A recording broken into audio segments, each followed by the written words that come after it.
আসসালামু আলাইকুম everyone, welcome to my channel Sumana creations.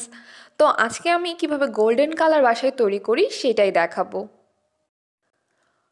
এখন প্রথমে আমি F53 নিচ্ছি, এছাড়া মেটালিক বাইন্ডারও ইউজ করতে পারেন। এখন বাংলাদেশের বাজারে F53 বেশি পাওয়া যায়। এছাড়া গোল্ডেন ডাস্ট বা আফসান গুঁড়ো, যেটা সোনালি কালার, ওগুলা। এছাড়া গ্লিটারের যে গুঁড়োগুলা, এগুলা কিন্তু আবার ইউজ করে ফেলবেন না। আলাদা আফসান গুঁড়ো পাওয়া যায়। এছাড়া অ্যানকে আর অক্সেল লাগছে, আমি বাইন্ডার ইউজ করব না।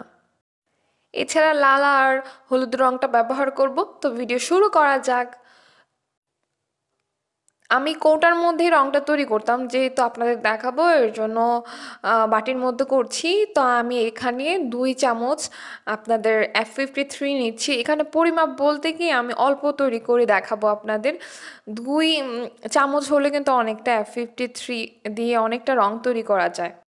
আমরা যে বাজার থেকে যে রঙগুলা কিনি সেগুলো তো পরিমাপে কম থাকে, তো আমাদের বাসায় যদি আমরা রঙটা তৈরি করি পরিমাপে অনেক বেশি বানাতে পারবো ওই সেম টাকা দিয়ে। এর জন্য নর্মালি আমি সাজেস্ট করি যারা বেশি বেশি কাজ করে বাসায় রং তৈরি করে কাজ করবেন। এই সব কিছু কেমিক্যাল কিন্তু আমাদের পেজ গার্নিশ উইথ সুমনা, এছাড়া সুমনা ক্রিয়েশনস মানে এই নামে, যেই নামে আমার চ্যানেল, এই নামে ফেসবুক পেজে পেয়ে যাবেন সব কিছু। ফোন নাম্বার কিন্তু এখানেও দেওয়া আছে, ডিসক্রিপশানে সব লিঙ্ক দেওয়া আছে ইমো আর হোয়াটসঅ্যাপের। আমি ভালো করে F53টার সাথে ডাস্টটা মিশিয়ে নিচ্ছি।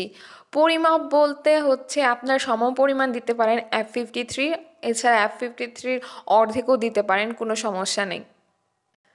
আপনি কেমন চকচক চান সেটার উপর নির্ভর করে F53 কতটুকু দিবেন। এখন আমি জাস্ট ওই যে লিকুইডটা আছে এটা জাস্ট পাতলা করার জন্য অ্যানকি দিয়ে দিচ্ছি। তো প্রথমে একটু অ্যানকি দিয়ে দেখবো যে আর একটু অ্যানকে লাগবে নাকি। তারপর যদি মনে হয় যে আরেকটু লাগবে তাহলে আমরা আরেকটু অ্যানকে দিব। প্রতি মাসেই আমাদের পেজে কিন্তু হ্যান্ড পেইন্ট, ব্লক বাটিক এইসবের কোর্স আমরা চালু করছি।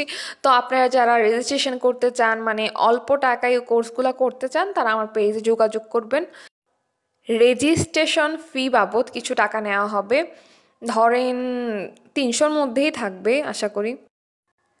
এখন আমি অল্প অক্সেল মিশিয়ে নিচ্ছি, 1/2 চামচের চেয়ে কম অক্সেল এখানে দিয়ে দিচ্ছি। অক্সেল হচ্ছে আপনার রঙটাকে শাইনিং একটা ভাব রাখার জন্য ব্যবহার করা হয়।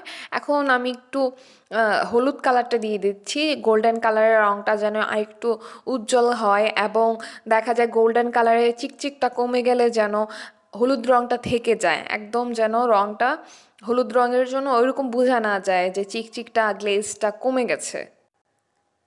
এছাড়া আমি এখানে আরেকটু লাল রঙও অ্যাড করব। আপনারা কখনো কালারগুলো বেশি মেশাবেন না, যদি বেশি মেশান তাহলে কিন্তু কালারটা অন্যরকম হয়ে যাবে। এই যে দেখতে পাচ্ছেন আমি অল্প অল্প করে মিশালাম।